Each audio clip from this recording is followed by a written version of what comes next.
at the way the world is changing right now, and India is kind of leading the change in consumption, I feel sometimes, because of this the sheer number of OTT subscribers we have. If you just look at it, you have maybe 850, 900 million people who access television. You have maybe 350 million who watch online video. You have 120 million who go into cinemas. You have paid subscription at maybe 20, 30 million people paying for OTT subscription. I mean, these are huge numbers. Even if you look at the smallest number, it's bigger than the total consumption of several countries in this world. But this world is changing. And COVID has impacted a lot of it. So, Alok, I'm going to ask you a very dirty question, and you will shoot me for this, but I'm asking your forgiveness in advance. The release window question. We're all waiting to hear from you guys again. Is this a permanent change? What are you seeing? Ashish, I doubt. And today, when we talk about the the OTT or window coming down, I think that's only for a few movies. The Indian public likes to see a movie on a giant screen with crystal clear image, uncompressed sound, enjoying a soft drink and popcorn with their family and friends. So I think that that's a very short-term view we are taking of it. I think that there's complete faith in the global theatrical value chain, and that underlines the significance of cinematic experience, its robustness, and the preference among the masses. So that, I think, Ashish, will continue. Yes, there'll be blips in between, but let me tell you, we all discussed about the OTT platforms, and most of us watch it for web series. Most of us watch it for maybe a movie which we have missed in the halls, and then trying to catch it up on our television sets. But otherwise, I think that the people like Tanuja and others in this forum would love to show their content on the large screen for the masses to see.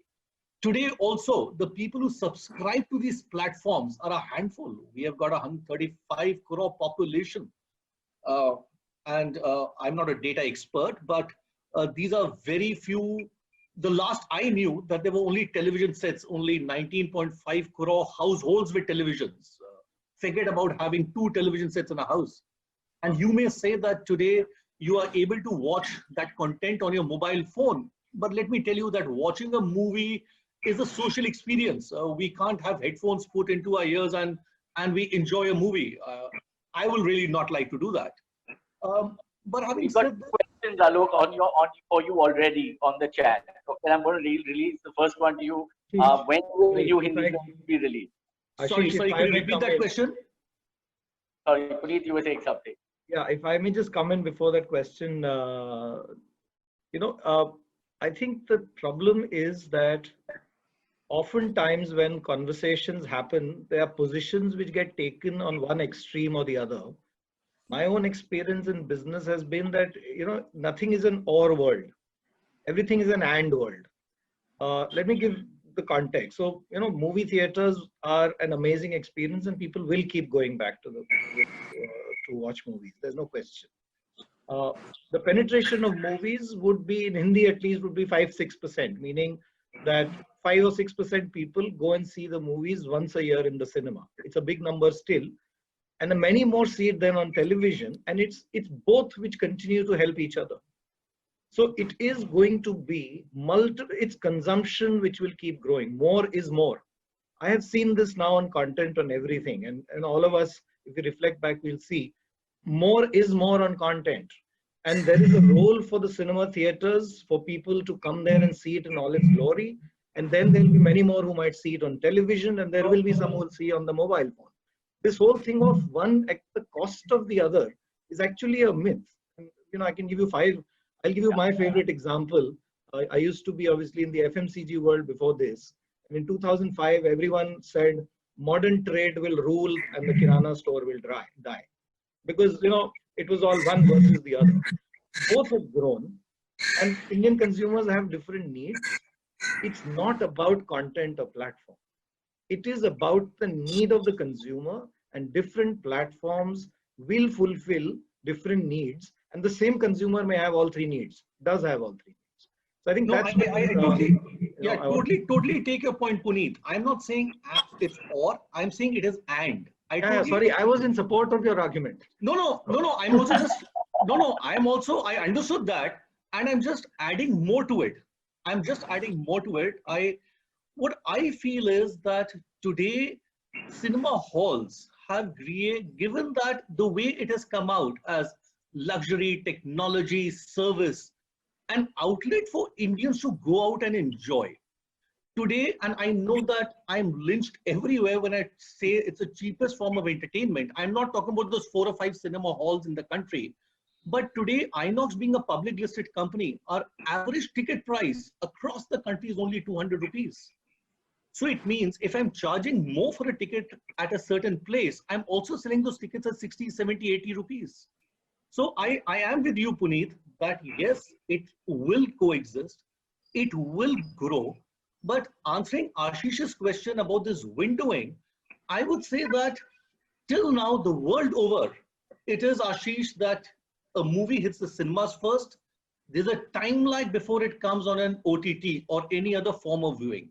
And that's a value chain which has been respected till now. And I think that gives a lot of power to the content creator for the masses to come and see what wonderful product they have created. So now it's kind of a reaction to the fact that, producers have funds stuck, working capital issues, they need to monetize and move on. Is that really what's driving what we're seeing right now? Well, Ashish, our request to them is just wait for 2.5 months. And again, we can't tell people not to do that. It's their business model. We are nobody to come and say that you don't do this, don't do A, B, C, or D. But we're just saying everybody's in a tough situation today. We all have to help each other. As Neeraj rightly said, it's a time of collaboration. We all have to collaborate and come together and fight it out together and have a new horizon, have a new beginning. And that was the only appeal, as a matter of fact, that let's stay together for the next 2.5 months. Yeah. Ashish, since the only person on a standalone sort of digital and OTT ecosystem, I do want to come in and say that very emphatically that I don't believe the Indian ecosystem at this point in time can sort of overlook or get into a stage wherein the OTT ecosystem on a standalone basis can deliver back the kind of commercial returns that the theatrical exhibition business does and the broadcast business does at this point in time. So yes, what they have to be conscious of is that over the next few years, as more and more subscriptions build out, that is a component which will become a reality. The examples that we are talking about so much have really been 1 or 2, and those 2 have happened through 2 global entities who have an ability to potentially sort of normalize, those costs across multiple markets where they are running their, components, etc. So I don't think this is a trend that you are likely to see, at least for the next 18, 24, 36 months. There will be those occasions, but cinema going is not going away anywhere in India, in an already under-penetrated market as far as theater screens are concerned. Yeah, absolutely. I do want to add something to this because I was just reflecting. See, what is the fundamental economic driver for the film industry? And I might be a bit contentious here, so bear with me. Basically, the biggest driver of the economy in that sense is the star. That's what's getting it moving. Now, the movie star gets popular by getting more people to be crazy for them. And the craze comes from multiple avenues, but it starts from the cinema theater, then it happens on TV because TV gives you the 65% reach, and the myth builds, and that's where the advertiser lines up to give them those 22 products. So finally economics will trump everything. The economics currently, right or wrong, is with the star, and if I may add, the male star in many cases. And hence it is going to be, unless something dramatically changes, there will be, people who are creating content which is not so driven by the male star and so on. And those will look for avenues where they can make the economics work in different platforms. So it will be all kinds of things. Thriving of content is what will happen. People will have to keep figuring out where is that consumer for whom they can create that kind of content, and platforms then are mediums.